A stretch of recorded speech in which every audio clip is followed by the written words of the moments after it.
Bonjour à toutes et à tous. On va se présenter rapidement. Donc, en ce qui me concerne, je suis donc Olivier Dulac, responsable du département des formations. Bienvenue à chacun d'entre vous. On aura peut-être le plaisir d'avoir d'autres participants qui vont nous rejoindre pour cette petite heure en présence d'Isabelle Champalou, coordinatrice de formation du DE athlètes et disciplines associées. L'idée est qu'on puisse vous présenter. Isabelle va prendre la parole pendant 20-25 minutes, environ un quart d'heure, entre un quart d'heure et 25 minutes, pour essayer de vous présenter l'ensemble du DE, ses composantes, les certifications, ainsi de suite. Donc, vous avez pendant ce temps-là le forum de discussion qui vous permet de poser des questions. Et puis, à l'issue de ce temps de présentation, eh ben, on pourra rentrer dans un temps d'échange tout simple sur l'ensemble des questions qui sont les vôtres et qui doivent pouvoir répondre à toutes les interrogations en vue d'une inscription sur la formation de l'année prochaine DE athlée. Voilà, donc juste vous préciser que cette séquence de classe virtuelle est enregistrée et que d'ici quelques jours, vous pourrez la retrouver sur le site du CREPS de Poitiers en replay. Donc, si certaines personnes dans votre entourage n'ont pas pu participer à ce temps-là, ils pourront toujours en visualiser le replay. Voilà. Isabelle, je te laisse la parole et puis on te retrouve au terme de ton intervention. Si je vois des choses arriver dans le chat, je pourrais te faire des petites mentions pour que tu n'aies pas les yeux qui déconcentrés de ta présentation. À toi. Ouais, ça marche. Eh bien, bonjour à tous. Donc, ben voilà, comme Olivier le disait, je suis responsable de cette formation DEGEPS athlétisme. Donc, c'est athlétisme et discipline associée. Puis, le discipline associée a toute son importance parce que actuellement, les clubs se développent beaucoup par leur discipline associée, justement. Donc, la marche nordique, le baby athlé, le running, l'accompagnement running, la condition physique, la remise en forme. Voilà. Donc effectivement, je vous ai préparé un petit document qui va vous préciser un petit peu ce qu'est cette formation. Quelles sont les compétences visées? Voilà, c'était un petit peu mon point de départ. Donc, les compétences visées, il y en a plusieurs. La première compétence, c'est de développer. La compétence à développer la structure dans laquelle vous allez être. Donc, sur le temps de la formation, bien sûr, mais aussi sur le temps de l'emploi, parce que votre but, je l'imagine, à travers le DE, c'est d'aller chercher l'emploi qu'il y a derrière, donc le diplôme et donc l'emploi. Donc, dans la structure, l'importance, ça va être de développer cette structure pour pouvoir pérenniser votre emploi. Et ça, c'est quelque chose qu'il va falloir avoir en fond de tête tout au long de la formation, parce qu'en athlétisme, il y a beaucoup de choses à faire dans un club. L'athlétisme est une discipline multisport, multi-activité en tout cas. Donc, il y a beaucoup d'actions à faire dans les clubs pour pouvoir les développer et en cela pouvoir pérenniser un emploi. Donc, ça, c'est la première chose. On verra après dans le détail ce que ça veut dire au niveau de la formation. Une autre compétence qui est attendue, c'est la compétence à animer. Alors, animer avec un sens très large. Animer toutes les disciplines de l'athlétisme, y compris les disciplines associées. Donc, pendant très longtemps, l'athlétisme s'est réduit aux disciplines de compétition, les disciplines en stade, puis après un peu hors stade, et puis maintenant sur ces disciplines associées, telles que je vous en parlais tout à l'heure. Donc, il va falloir, l'éducateur qui sortira avec un DEGEPS athlétisme va devoir animer l'ensemble des disciplines, même si on le sait bien tous, vous arrivez tous avec une discipline un petit peu de prédilection parce que vous l'avez pratiquée et donc du coup vous avez un peu plus d'intérêt et d'aptitude sur cette discipline-là. Mais néanmoins, il va falloir aller chercher les autres. La compétence à entraîner, évidemment, parce que l'entraînement, l'athlétisme est un sport de compétition, il est né dans la compétition, la capacité à se dépasser, la capacité à aller proche de ses limites, les limites du corps, les limites de l'esprit, les limites à pouvoir résister à toutes les contraintes que peuvent nous apporter les activités. Et donc, permettre à quelqu'un dont on a la charge de pouvoir atteindre ses capacités, développer ses capacités pour performer, c'est-à-dire dans une codification qui est donnée par le sport, ça va être voilà, une des compétences qui va être très importante et qui est attendue par les clubs. Une autre compétence qui va être importante et qui est un petit peu en lien avec le développement, c'est la formation. Je ne sais pas si vous le savez, mais la filière de formation du ministère chargé des sports, elle commence par les BPGEPS, alors les CPGEPS, mais on n'en parle pas trop, mais bon, tout le monde, enfin, beaucoup de gens connaissent les BPGEPS. Ensuite, il y a les DEGEPS et les DES-GEPS. Donc, en athlétisme, il n'y a pas de BPGEPS, il y a un DE et un DES. Et le DE-GEPS a la compétence à être formateur, contrairement au BP qui n'a pas cette compétence-là. Donc, former est un excellent outil pour les clubs parce que la formation est un outil de développement. Former des éducateurs, former des animateurs, former des bénévoles, former des juges, former des jeunes, évidemment, à leur discipline, former la capacité à pouvoir transmettre quelque chose pour permettre à quelqu'un de comprendre les choses d'une autre manière ou de comprendre des choses différentes est une compétence qu'il va falloir aller aussi chercher. Donc, plusieurs petites images qui vous identifiez un peu le spectre de ce qui vous attend si vous souhaitez aller sur ce projet-là pendant un an, un petit peu plus d'un an. Travailler avec des enfants, travailler avec des adultes, travailler avec des tout petits. Je n'ai pas mis du baby athlé, hein, mais donc là, on est plutôt sur des enfants qui sont à l'école maternelle. Et puis, travailler avec des seniors parce que la marche nordique, la remise en forme, travailler avec des gens qui sont en difficulté par la maladie, travailler avec des gens qui sont un peu éloignés de la pratique, qui peuvent être les personnes en milieu carcéral, par exemple, les personnes qui sont demandeurs d'emploi de longue durée, pour lesquelles le sport est un outil qui peut être très intéressant. C'est tout ça, en fait, qui va être visé par l'ensemble de l'année de DEGEPS sur Poitiers, mais en même temps dans tous les OF qui font du DEGEPS.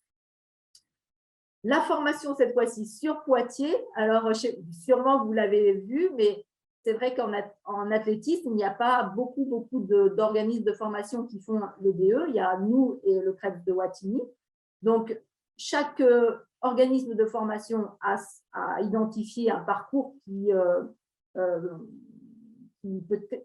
peut être un petit peu différent, mais néanmoins, nous avons dû, pour pouvoir proposer cette formation, déposer un dossier d'habilitation auprès de la direction régionale qui nous a permis de faire la formation que je vous propose là aujourd'hui. Donc, il y a des similitudes entre les OF et puis il y a quelques petites différences. Alors, pour Poitiers, la formation qui nous intéresse va débuter le 22 août de cette année jusqu'au 15 décembre de l'année prochaine. Alors, pourquoi le 22 août? Ça fait partie des petites choses qu'on a fait évoluer parce que plusieurs clubs nous ont remonté l'idée qu'ils aimeraient bien avoir le stagiaire pendant le temps d'inscription. Le mois de septembre qui était un mois un peu sensible pour l'arrivée des licenciés. Et donc, du coup, on a décalé 15 jours là, fin août. Et comme ça, là, vous allez être disponible sur la première partie de septembre pour accueillir les nouveaux inscrits. Donc, un petit peu plus d'un an de formation, toujours en restant dans le timing. Donc, les dossiers d'inscription sont en ligne sur le CREPS. Vous pourrez aller voir cette affaire-là. Peut-être que certains y sont allés et donc on pourra en reparler tout à l'heure. Les limites d'inscription, c'est le 20 mai. Les tests de sélection, on va revenir tout à l'heure sur le contenu de ces tests. Ça sera le 20 et le 21 juin. Et puis, une petite étape de positionnement, une étape réglementaire qui vise à regarder un peu ce que les stagiaires ont pu faire dans leur parcours en termes de diplôme, en termes d'expérience, pour voir si oui ou non, il pourrait y avoir un allègement de formation qui pourrait être proposé. Un allègement ou une dispense de formation qui pourrait être proposée. Là, c'est pareil, on va y revenir tout à l'heure.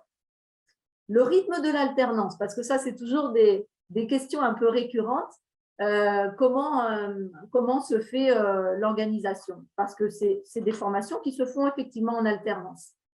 Donc, l'organisation, c'est 1 à 2 semaines par mois au CREPS. Si vous êtes allé sur le site du CREPS, et donc rentrer dans l'espace du DEGEPS, vous avez pu télécharger un calendrier de formation où là, toutes les semaines sont identifiées. Les semaines où vous devrez être au CREPS sont identifiées. Donc, comme ça, il y a une organisation possible autour de ces semaines-là dans vos structures d'alternance. Ça équivaut à peu près à 20 semaines de formation sur cette durée de formation du 22 août au 15 décembre.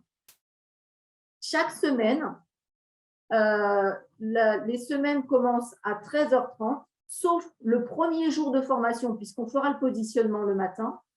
Donc, mais sinon, pour les autres semaines, on commencera à 13h30 et on terminera le vendredi à 12h30. Là encore, ça fait partie des ajustements et des caractéristiques de cette formation, puisqu'il n'y a que 2 OF sur le territoire français. Du coup, les gens viennent de partout et de loin parfois. Donc, du coup, ça permet à ces demi-journées qui encadrent la semaine de pouvoir les dédier au déplacement, en fait, pour éviter d'avoir le week-end qui soit un peu impacté dessus.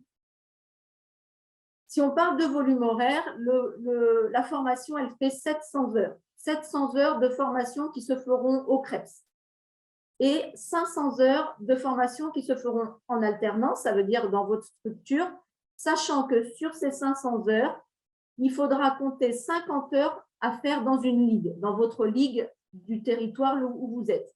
Donc voilà, ça sera des choses à prendre en compte, sachant que si vous êtes sur un contrat de salarié, si vous êtes apprenti par exemple, ces volumes horaires n'existent plus puisque vous êtes à 35 heures dans votre structure d'alternance. C'est un contrat de travail de 35 heures. Donc là, vous êtes obligé d'aller au CREPS parce que ça fait partie de votre travail. Le temps de formation fait partie du temps de l'emploi. Donc, du coup, 35 heures, il n'y a pas de répartition horaire à faire. C'est avec votre employeur que vous allez décliner un peu votre organisation, mais ce sera une organisation de 35 heures. Comment se valide le DE? Il se valide à travers des épreuves professionnelles. La grande révolution qu'a fait le ministère il y a quelques années maintenant, c'est de passer moi, j'ai obtenu un brevet d'État premier et deuxième degré en athlétisme parce que j'ai dû faire valoir des connaissances que j'avais en athlétisme. Voilà, j'ai été interrogée sur l'anatomie, sur les règles en compétition, sur plein de choses, mais qui étaient des connaissances. Alors que maintenant, donc dans l'évolution des formations, le ministère a souhaité développer des formations où l'objectif, c'est d'acquérir des compétences. Et la compétence, elle s'illustre sur le terrain, à travers une situation problème présentée par une situation professionnelle, du coup, qui est en lien avec le diplôme, évidemment, et à travers laquelle vous allez être évalué. Donc, par exemple, vous allez devoir mettre en place un projet d'action, c'est-à-dire que dans votre structure d'alternance, je vous l'ai dit dès le début, là, tout à l'heure, que la compétence à développer des choses, à développer notamment votre structure, c'est quelque chose qui va être important. Donc, vous allez devoir mettre en place un projet d'action, donc un programme sur lequel vous allez par exemple, le type de projet d'action. Vous repérez que dans votre club, il y a un souci sur les juges, par exemple, que vous avez de moins en moins de bénévoles qui ont cette fonction de juge. Et bien, vous allez dire, ben voilà, moi, je vais mettre en place un programme d'action qui vise à redynamiser ces juges parce qu'il m'en faut pour pouvoir faire en sorte que l'aspect compétitif perdure. Et donc, vous allez expliquer tout ça donc dans une démarche méthodologique, un état des lieux, des objectifs, des moyens à mettre en œuvre, une évaluation. Et vous allez en fin d'année, donc dans le courant du mois de septembre 2023, du coup, présenter ce que vous avez pu faire pour ce projet d'action, pour développer quelque chose dans le club qui va lui permettre d'être plus à l'aise, d'avoir de montrer un peu de dynamisme et de prendre sa place dans le territoire. Un autre Donc ça, c'est des UC qui vont être rattachés à ce projet d'action. Autre type d'évaluation sur lequel on va s'appuyer pour vous délivrer le diplôme, c'est la capacité que vous aurez à démontrer que vous savez planifier un entraînement. Et donc, pour ça, on va vous demander tout au long de l'année de formation, donc de septembre jusqu'à décembre de l'année d'après, mais on va quand même se situer uniquement sur les saisons sportives, donc de septembre à juin de l'année d'après. On va vous demander de suivre un groupe d'athlètes sur une discipline que vous choisirez, mais il va y avoir quelques petites contraintes.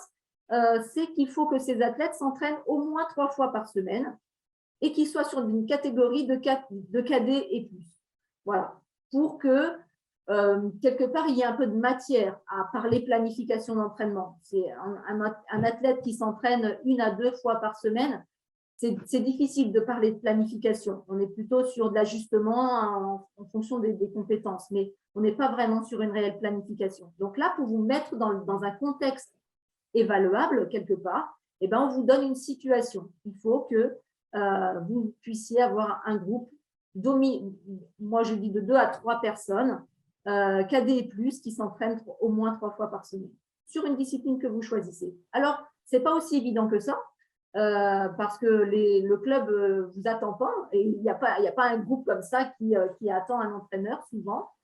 Donc, vous avez la possibilité de vous rapprocher d'un entraîneur qui a déjà un groupe et qui, sur la saison hivernale, par exemple, va vous associer à son travail de planification d'entraînement. Donc, ça peut être votre tuteur ou un autre entraîneur qui a ce groupe-là, qui sera un groupe intéressant. Et du coup, sur la saison estivale, cette fois-ci, prendre un peu plus la main sur la proposition de la planification de la saison estivale. Autre situation professionnelle sur laquelle vous allez être observé, c'est une analyse de situation où vous êtes dans un statut qui est le statut de formateur. Vous avez en charge un groupe dans une salle et vous allez traiter d'un sujet particulier. Alors, c'est une situation de formation qui généralement se fait dans votre structure. Donc, par exemple, vous décidez un jour de réunir des athlètes pour voir avec eux comment se préparer, au niveau alimentation, comment se préparer à une compétition et comment à travers l'alimentation, on permet au corps de récupérer un peu plus rapidement. C'est un exemple.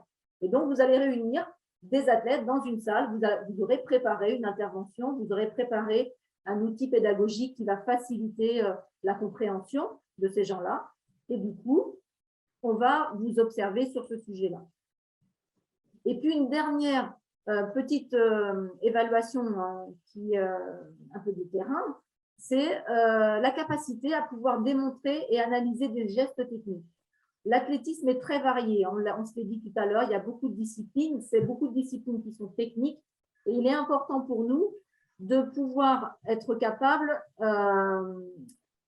qu'un entraîneur puisse démontrer des gestes techniques de base. Un franchissement de haie, correct. Un triple saut, correct. Un porté de perche. Un franchissement avec une perche, correct. On ne vous demande pas de faire des records.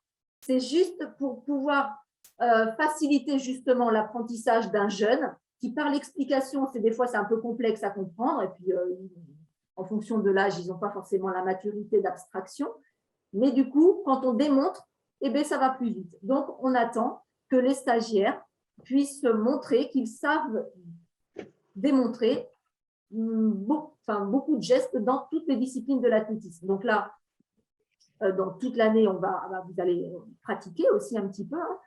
Et puis là, vous aurez par exemple, l'épreuve, c'est vous tirez au sort 2 gestes techniques parmi le sprint, les haies, le javelot, tous les lancers, tous les sauts. Et puis, vous tirez au sort 2 gestes et puis vous en choisissez un, vous le démontrez, vous l'analysez.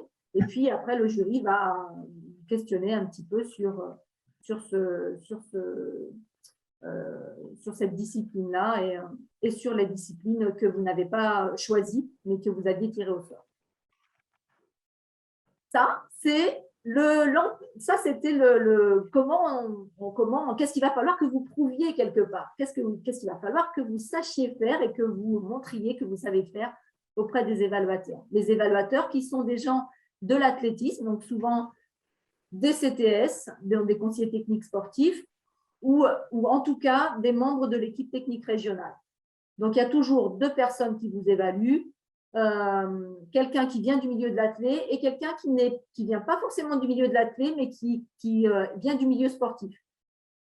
Et c'est très intéressant d'avoir cet équilibre-là entre le technicien et la personne un peu plus éloignée de l'athlé, mais qui a un recul sur la pratique sportive d'une manière générale. La petite diapo qui va suivre, c'est un petit focus sur l'entrée en formation. Voilà, une fois qu'on s'est dit qu'est-ce qu'on y attend, qu'est-ce qu'on fait, à quoi elle sert cette formation, on va rentrer un petit peu dans le détail. L'entrée en formation, c'est d'abord réussir des tests qu'on appelle des tests d'exigence préalable à l'entrée en formation. Donc, c'est des tests qui sont définis par le ministère chargé des sports dans un arrêté, puisque c'est un diplôme d'État, le DEGEPS. Donc, ça veut dire qu'il a été construit à travers un arrêté et pour lequel on doit suivre pour être dans les clous. Donc, ces tests-là, c'est 2 épreuves. La première, c'est que vous allez devoir montrer que vous avez un peu des bases d'animation, être capable de prendre en charge un groupe. Et là, vous allez prendre en charge un groupe sur 30 minutes de séance, donc sur une discipline de votre choix. Et cette prise en charge sur 30 minutes de séance va être suivie par un entretien de 20 minutes avec une commission d'évaluateurs, donc comme je vous l'ai dit, 2 évaluateurs. Donc ça, c'est le premier test. Et puis le deuxième test, c'est le test de démonstration de gestes techniques. Vous voyez bien que c'est important, cette culture de l'athlète, cette culture de la pratique athlétique, elle est assez importante parce que dès le début, on vous demande d'avoir un peu cette connaissance-là. Donc là, ce sont des gestes techniques que vous allez choisir. Donc là, ce n'est pas un tirage au sort, c'est vous qui allez choisir 3 gestes techniques à travers 3 champs de disciplines différents. Voilà. Donc, et puis derrière ça, il y aura effectivement encore un entretien de 20 minutes. Ces 2 tests sont inséparables, on va dire. Il faut réussir les 2, voilà, pour pouvoir être admis. Ces tests-là, on peut ne pas les faire si on a des dispenses. Je parlais tout à l'heure, pendant le positionnement, il y a la possibilité d'avoir des dispenses ou des allègements. Donc, on peut être dispensé de ces TEP-là si on a un brevet fédéral premier degré ou l'équivalent de sa formation avec les nouveaux diplômes actuels. Donc, on reviendra tout à l'heure sur ces équivalences. On est dispensé aussi si on est athlète de haut niveau inscrit sur liste. Voilà. Donc, pour rentrer en formation, il faut répondre à des exigences de l'État, c'est ces tests. C'est rédhibitoire. Si on ne les a pas, on ne peut pas aller plus loin. Si on les a, on va un petit peu plus loin et on va passer des épreuves de sélection. Et les épreuves de sélection en athlée, donc c'est les épreuves de sélection, c'est les épreuves du CREPS quelque part. C'est pour sélectionner un peu, au-delà d'avoir répondu aux exigences du diplôme, enfin de l'État, il y a un peu un filtre qui est autorisé par les organismes de formation, donc de définir des épreuves. 2 épreuves, une épreuve écrite d'1h30 et pour identifier sa capacité à rédiger. Donc, rédiger, c'est souvent un article que je propose, un article sur l'actualité sportive en athlée ou pas qu'en athlée, mais en tout cas, c'est du sport, c'est pas des mathématiques. Et puis, on va vous demander de faire un petit résumé, de développer une des idées que l'article a voulu proposer. On peut en être dispensé de cette épreuve si on a le bac. Voilà, donc tous ceux qui ont le bac ou l'équivalent du bac et plus, du coup, vous pouvez en être dispensé. Et puis la deuxième épreuve, là, celle-ci que tout le monde fera, quel que soit son statut, quel que soit son profil, c'est un entretien de 30 minutes et c'est une épreuve qui pour nous est extrêmement importante.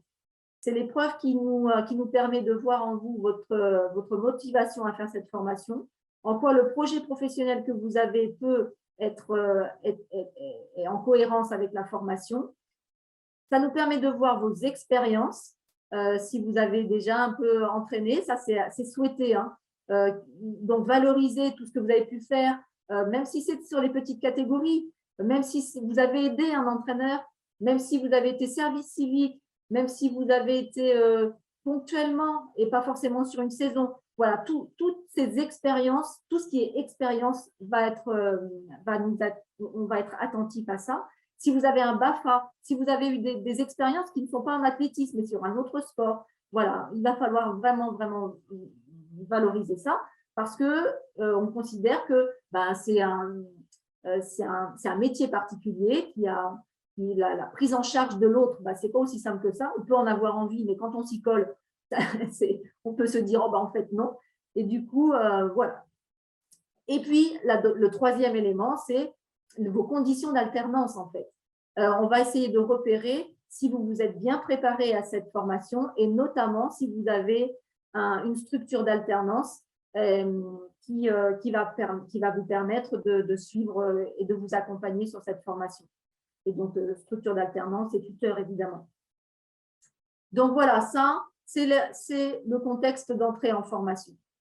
Et justement, cette structure d'alternance, parce que c'est quelque chose qui est extrêmement important, sur les anciens diplômes, c'était des stages de 120 heures à peu près. Là, vous voyez bien, 120 heures, ça n'a rien à voir avec 500 heures. Et puis, pour certains qui vont être apprentis, ils vont y être tout le temps dans la structure. Donc, le choix de la structure est assez important, sachant qu'on peut avoir plusieurs structures d'alternance. Donc, on va revenir un petit peu là-dessus. C'est la première question. Est-ce qu'on peut souvent, voilà, j'ai mis un peu des questions qui reviennent un peu souvent, est-ce qu'on peut avoir plusieurs tuteurs ou tutrices, maîtres ou maîtresses d'apprentissage? Donc oui, parce qu'on peut avoir plusieurs structures. D'ailleurs, vous allez en avoir au moins deux souvent. C'est la structure, le club ou le comité départemental. Un comité départemental peut être une structure d'accueil d'un DE. Et puis, le petit temps que je vous ai parlé tout à l'heure, le petit temps de stage sur la ligue de maximum 50 heures. Donc, on peut avoir plusieurs structures et du coup, effectivement, on peut avoir plusieurs tuteurs. Qui peut être tuteur ou maître d'apprentissage? C'est quelqu'un qui a au moins le niveau du diplôme du DEGEPS. Donc, soit le DE lui-même, soit les anciens brevets d'État, premier et deuxième degré en athlète, soit des gens qui ont occupé des fonctions CTS, CTF, mais qui ont déjà souvent ces diplômes au-dessus, ou alors des gens qui ont exercé une expérience bénévole d'au moins 3 ans dans le milieu de l'athlétisme en tant qu'entraîneur. Parce que le diplôme, c'est quand même un diplôme d'entraîneur pédagogique, en fait. Voilà, structure d'alternance. Les débouchés, parce que ça peut vous intéresser aussi peut-être, se dire qu'après, est-ce que tous ces efforts nous emmènent un petit peu vers l'emploi? J'ai fait une petite enquête il n'y a pas très longtemps sur les 4 premières promotions, donc de 2013 à 2020. Et en fait, donc 24 réponses, donc 15 sur les 24 qui ont répondu sont en CDI temps complet, 6 sont auto-entrepreneurs. Donc, on voit déjà que oui, il y a de l'emploi derrière. Alors, CDI à temps complet, souvent dans les clubs, ou alors parfois, c'est des gens qui sont CDIsés par des groupements d'employeurs et qui sont mis à disposition de plusieurs structures, en fait. Donc, mais l'ensemble de ces structures fait qu'ils ont 35 heures ils ont un temps complet, en fait. Et puis, les auto-entrepreneurs, le profil des auto-entrepreneurs, c'est des gens qui souvent ont plusieurs diplômes. Par exemple, beaucoup viennent l'année dernière, cette année, l'année en cours, je crois qu'ils sont, ma mémoire est bonne, ils sont 5 ou 6 à avoir un BP APT. ou alors un BP activité de la forme, c'est sûr, il y en a un là, ou une licence STAPS déjà. Donc, ils ont déjà des diplômes qui leur permettent d'exercer dans le champ professionnel, qui n'est pas forcément toujours le champ de l'athlétisme. Donc, du coup, ils se constituent en auto-entreprise et ils vont aller chercher à avoir des prestations dans des structures, que ce soit associatives, que ce soit des collectivités, que ce soit des structures commerciales. On en a 2 qui sont allés sur une réorientation professionnelle et un est demandeur d'emploi. Donc, du coup, voilà, en athlétisme, l'athlétisme n'a pas toujours été un champ professionnalisant, mais avec les aides à l'emploi, avec une poussée un peu de la fédération à se dire que pour qu'un club se développe, souvent, c'est parce qu'il y a un salarié qui vient. C'est un secteur qui commence à bien répondre. Financement de la formation. Alors, en termes de coûts, les frais de dossier sont de 20 €. Puis après, si vous devez passer les TEP, parce que vous n'en êtes pas dispensé, c'est 40 €. Et sinon, les coûts pédagogiques sont de 6 125 €. Ces coûts peuvent être pris en charge. Alors, pour des gens qui ne seraient pas salariés, eh bien, ça peut être pris en charge parce que le fait de rentrer en formation vous permet d'accéder à des contrats, un contrat d'apprentissage, c'est des contrats qui sont très en vogue actuellement parce que très aidés. Je vous inviterai à suivre la petite visio là, de ma collègue chargée du développement du CFA demain, il me semble. Donc, sur le contrat d'apprentissage, c'est quelque chose qui est très intéressant. Contrat de professionnalisation, des gens qui ne peuvent pas être apprentis parce que plus de 30 ans, par exemple, un contrat de professionnalisation peut être pris en compte. Le compte personnel de formation, le conseil régional. Donc là, je vous invite à aller chacun dans vos régions pour voir un peu ce que le conseil régional peut faire si vous n'avez pas eu d'aide sur les autres aides qui sont proposées. Et puis après, au regard de votre statut, de vos droits à Pôle emploi, Mission locale peut aussi être des acteurs qui peuvent vous aider à repérer, à vous aider à prendre en charge toute ou partie de la formation. Alors, je vois qu'il y a une petite question. Oui, c'est Olivier qui me dit qu'il y a une visio sur le financement des formations demain à partir de 16 h à 17 h. Voilà, avec Lucille Richard, qui est notre chargée de formation. Donc, demain, à la même heure, en fait, vous pourrez suivre ça et avoir toutes les infos nécessaires sur le contrat d'apprentissage. Et puis, pour les non-salariés, voilà. Pour les non-salariés, non, pour les salariés, pardon, pour ceux qui sont déjà en emploi, faire valoir vos droits à la formation par l'intermédiaire de l'opérateur de compétences qui est l'AFDAS pour le champ professionnel du sport. Ou alors, si c'est une reconversion, les CPF de transition. Voilà, mais ça, après, c'est effectivement le mieux quand vous êtes salarié, c'est d'aller sur votre service de ressources humaines qui va pouvoir bien vous conseiller au regard de votre structure et de votre statut. Et puis, ma petite intervention va se terminer en associant mes collègues qui peuvent aussi vous aider. Donc, Alizé Balthazar, peut-être vous l'avez déjà contacté. Quand vous allez vous inscrire sur le site, quand vous allez vous inscrire pour la formation, il y a un chat et c'est Alizé qui va recevoir vos demandes. Donc, n'hésitez pas dans ce cadre-là, par l'intermédiaire de votre dossier d'inscription, à l'interpeller, mais aussi de manière directe. Et puis, Lucille, je vous en parlais tout à l'heure, qui est chargée du développement de l'apprentissage, qui va pouvoir, le CREPS étant CFA, Centre de formation d'apprentis, Lucille pourra répondre à toutes vos questions sur des choses un peu techniques qui sont de l'ordre de l'apprentissage. Et voilà, juste un petit aparté, si certains sont sur ces projets-là, le contrat d'apprentissage, il ne faudra pas louper le coche, mais on vous en reparlera, qui est qu'il y a des aides à l'apprentissage jusqu'au 30 juin. Donc, il va être important d'essayer de de contacter des structures, voir un petit peu comment un contrat pourrait se négocier ou pas. Donc voilà, ne pas attendre que vous soyez déjà retenu en formation pour chercher une structure d'alternance et donc éventuellement un contrat. L'avantage d'un contrat, je vous l'avais mis, hein, c'est que la formation est prise en charge, mais vous aussi, vous avez une petite rémunération. Enfin, une rémunération. Donc, voilà. Merci Isabelle pour ce panorama extrêmement complet. Et ouais, on ne saurait trop vous inviter à nous rejoindre demain. Vous avez le lien sur le site du CREPS pour rejoindre la visio sur le financement de la formation, parce qu'on parlera également délai. Activer un CPF, ça ne peut pas se faire dans un délai en une semaine, il faut avoir plus de temps. Donc voilà, il y a tout un tas de petits conseils qui sont utiles en tout cas à avoir pour bien prendre le virage de l'entrée en formation. À vous la parole. Après tout ce qu'a présenté Isabelle, si vous avez des questions, c'est le moment de poser toutes les questions que vous avez toujours rêvé de poser à Isabelle Champalou sans jamais oser le demander.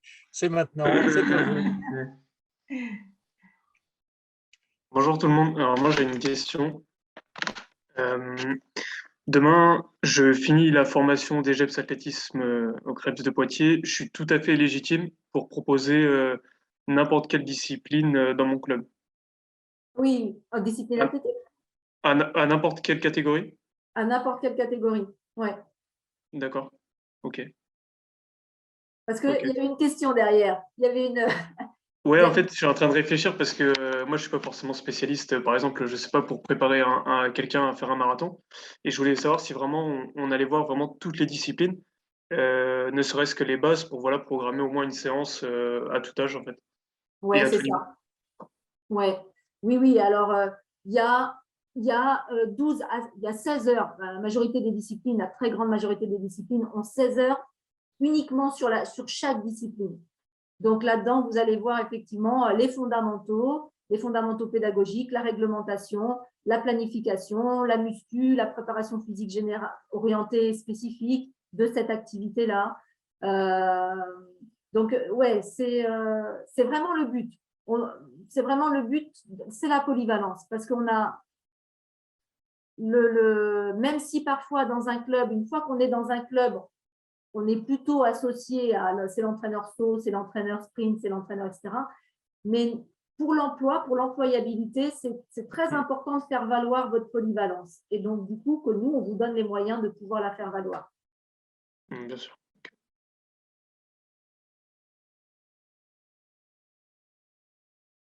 Et effectivement, un sprinter va s'intéresser au marathon. Un lanceur de marteau à la marche nordique. Ouais, c'est toujours intéressant ça. Mais ouais. Okay. Voilà. Si j'avais une question aussi par rapport à l'hébergement sur place. J'ai vu qu'il y avait des chambres. Alors, j'avais déjà fait des stages, moi, justement, au CREPS de Poitiers. On était hébergés dans les chambres, mais là, en tant qu'apprenti, forcément, ça change. Je voulais savoir, et j'avais entendu qu'il fallait s'y prendre assez tôt pour les réservations. Alors, effectivement, il y a différents hébergements, il y a différents coûts en fonction du niveau d'hébergement. Et oui, il faut s'y prendre à l'avance. Donc, c'est des hébergements que vous pouvez réserver à la semaine. C'est pas une chambre d'étudiante, hein, c'est du ponctuel. Et ça, c'est auprès de mes collègues de l'accueil. Donc, sur le site du CREPS, il y a les tarifs, il y a les éléments qui vont vous permettre de réserver, notamment, par exemple, sur les tests. Mais avec votre convocation au test, vous aurez les informations qui vous permettront de réserver déjà. D'accord. Ce qu'il faut avoir en tête sur les hébergements, la restauration, c'est facile, mais sur les hébergements, si vous êtes passé au CREPS il y a longtemps et si vous y êtes revenu il y a peu de temps, c'est un CREPS qui a été entièrement transformé. Il y a notamment une piste d'athlétisme absolument flambant neuve. Et ce qui est en cours de réflexion également, c'est l'ensemble des hébergements. Pour les hébergements un peu anciens qui étaient Saintonge et et au Nice. Ils sont en cours de réfection complète. Donc, on a actuellement tout un bâtiment qui est fermé, donc ce qui génère une pression plus importante. Il y a moins de lits disponibles pour accueillir les gens. D'où l'importance d'anticiper et de pouvoir planifier sa venue, d'une part. Et vous avez, Guillaume, évoqué un point important. Vous avez dit en tant qu'apprenti, notamment. Donc, pour les apprentis, les coûts en fait de l'hébergement se voient, on retire la part que l'opérateur de compétences finance pour une nuit et pour un repas. À savoir, si vous prenez une chambre au Crêpes, vous paierez le prix qui est sur le site internet, moins 6 €, qui est la part que finance l'AFDAS. Et les repas, c'est la même chose, moins 3 € par repas, qui vous est automatiquement directement pris en charge, ce qui vous évite d'avancer les frais avant de vous faire rembourser, pour être clair. D'accord, ok. Moi, j'ai une question. Quand les personnes passent donc les exigences pour le début de la formation, est-ce que les résultats sont donnés assez rapidement? Parce que justement, pour les contrats d'apprentissage, il y a une loi là pour le moment qui va jusqu'au 30 juin. Donc, est-ce que c'est possible après, en fonction du résultat, de signer le contrat d'apprentissage avant le 30 juin? Est-ce que Oui. est-ce que les résultats sont donnés rapidement? Oui, ils sont donnés quasiment pas dans la foulée parce qu'il faut, il faut se réunir et qu'il y ait une délibération. Mais maximum le lendemain, c'est sur le site du CREPS. D'accord. Donc le 22 maximum, ça sera sur le site du CREPS et ça sera affiché au CREPS. Donc oui, c'est très rapide. Donc techniquement, il a la possibilité de signer le contrat d'apprentissage avant fin juin, quoi. Oui, oui. D'accord. D'accord. Mais ça veut dire que vous avez forcément trouvé votre employeur bien avant les résultats. Oui, Ouais. bonjour, en fait, c'est Angèle. J'ai été chargée salariée de la mairie de Cestas, en fait, du club d'athlétisme de la mairie de Cestas. Et hier, on a vu ma responsable, ma RH, et elle est d'accord, elle, pour signer tout. On a le financement, on a tout, quoi. En fait, ils vont lui transformer son CDI, ils vont faire un avenant et s'il est pris, évidemment, et faire un contrat d'apprentissage pour la durée, de la formation. Très bien. Donc on a bien vu cette date du 30 juin et avec Lucille Richard et Sophie Rassé, la secrétaire administrative du CFA, on se dit qu'on va avoir un peu d'activité sur le mois de juin parce que beaucoup vont être comme vous à vouloir faire signer leur contrat d'apprentissage, même s'il est probable que les aides à l'apprentissage ne s'arrêtent pas. Hein. On n'en a pas la certitude, donc mieux vaut anticiper et essayer de signer le CERFA, en effet, avant le 30, tout à fait. Oui, c'est ça, parce que là, on posera les questions peut-être techniques demain, mais je pense qu'on peut signer un contrat d'apprentissage 2 mois avant. C'est 2 ça. mois avant l'entrée en formation, c'est ça? C'est ça. Et moi, j'ai une autre question. Si jamais la personne qui passe le diplôme n'a pas obtenu toutes les certifications durant le temps de formation, est-ce qu'il est possible de redoubler ou comment ça se passe si la personne n'a pas obtenu tous les UC? Ouais. Ben, en fait, un UC acquis est acquis à vie. Oui. Donc, du coup, il aura juste à revenir éventuellement pour compléter ce qui manquera, en fait. D'accord. Et alors, à ce moment-là, le contrat d'apprentissage peut être prolongé? Alors, après, ça va dépendre de la durée de formation qui reste. D'accord. Donc, il faut, pour pouvoir faire un contrat d'apprentissage, que 25%, qu'on ait le volume de formation représente 25% du contrat d'apprentissage, pour faire court. D'accord, ok. Donc, si c'est sur une année complète, c'est 1607 heures, il faut que le volume de formation fasse au moins 400 heures. D'accord, ok. Voilà. Et donc, si c'est sur 6 mois, ben, voilà, le volume est proratisé et ainsi de suite. Donc, vous avez cette règle-là. Donc, en clair, si vous avez, par exemple, juste une certification à repasser, ben, vous n'allez pas refaire un contrat d'apprentissage. Voilà. Par contre, si vous n'avez pu passer que 2 UC sur les 4 et que vous avez quasiment la moitié de la formation à refaire, ça peut être en effet intéressant d'y réfléchir.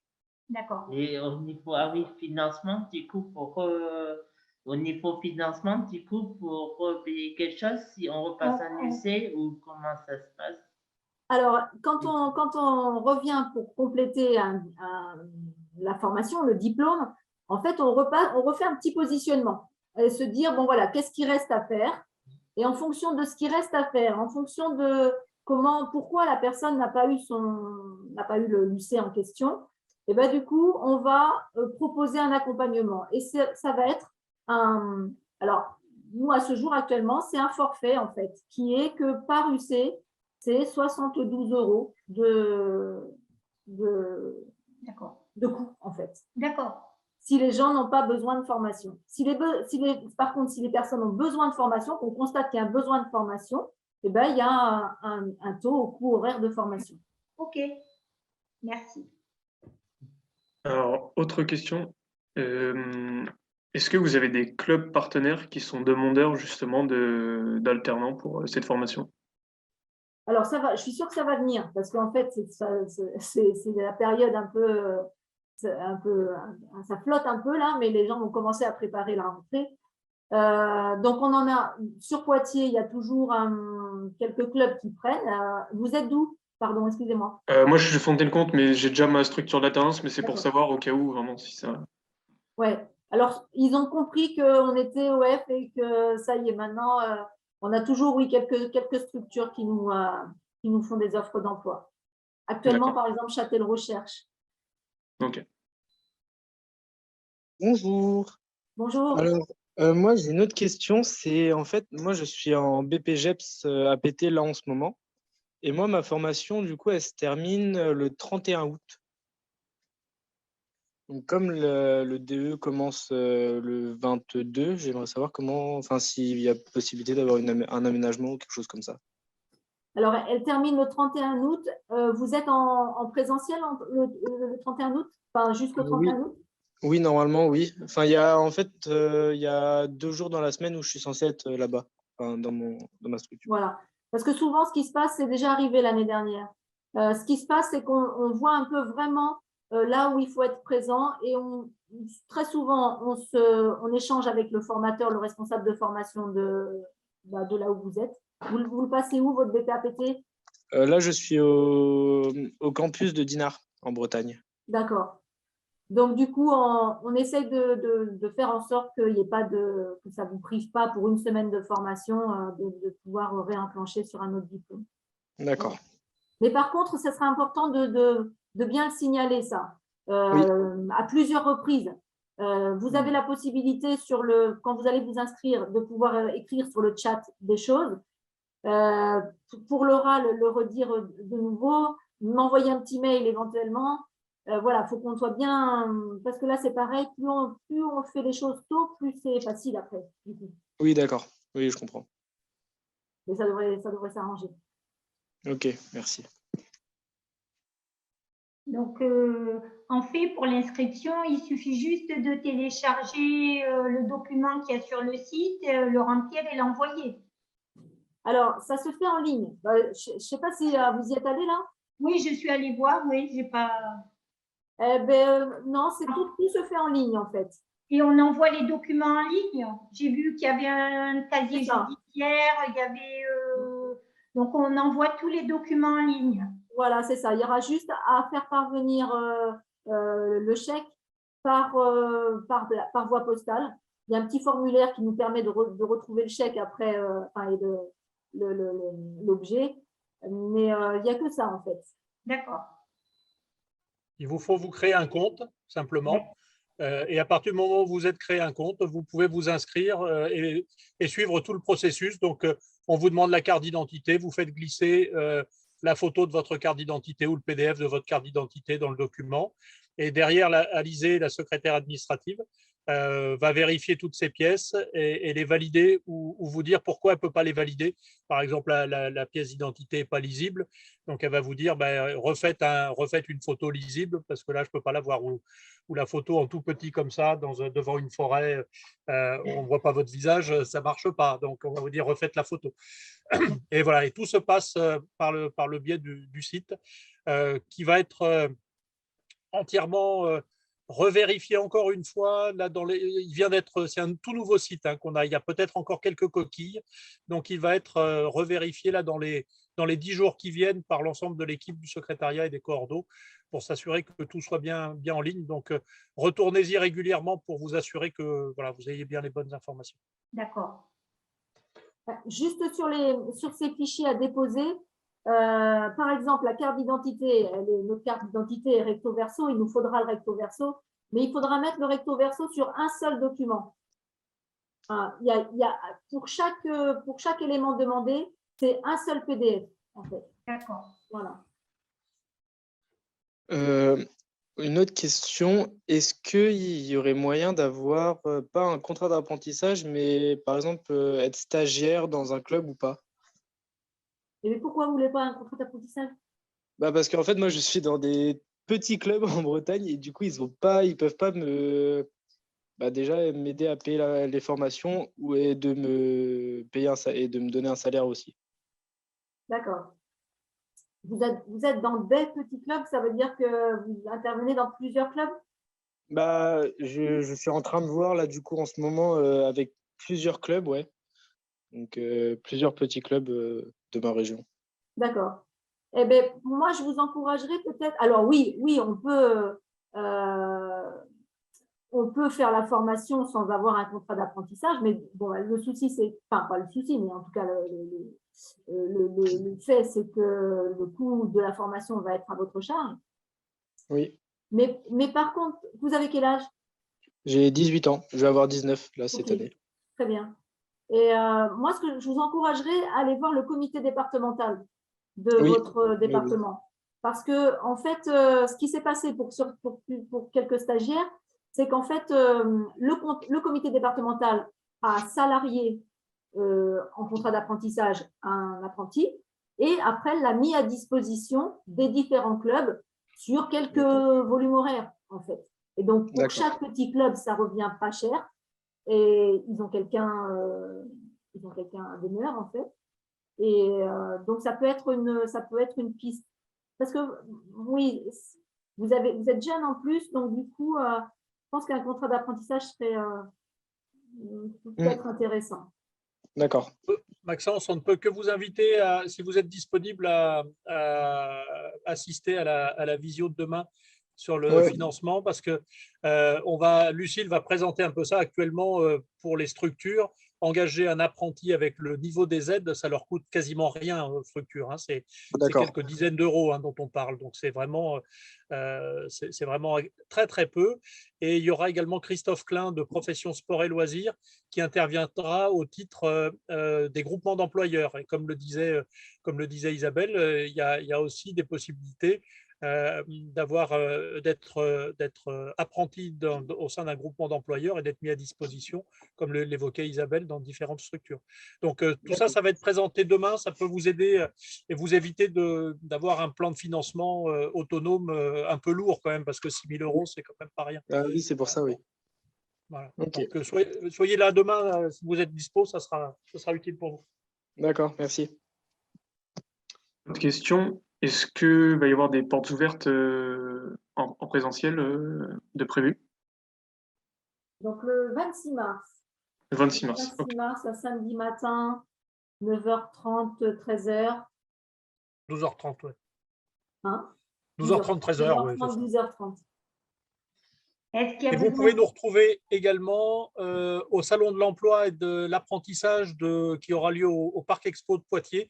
On aura un stand dans le secteur tertiaire le 11 et le 12 mars. Donc le vendredi et le samedi, on sera présent au salon de Poitiers.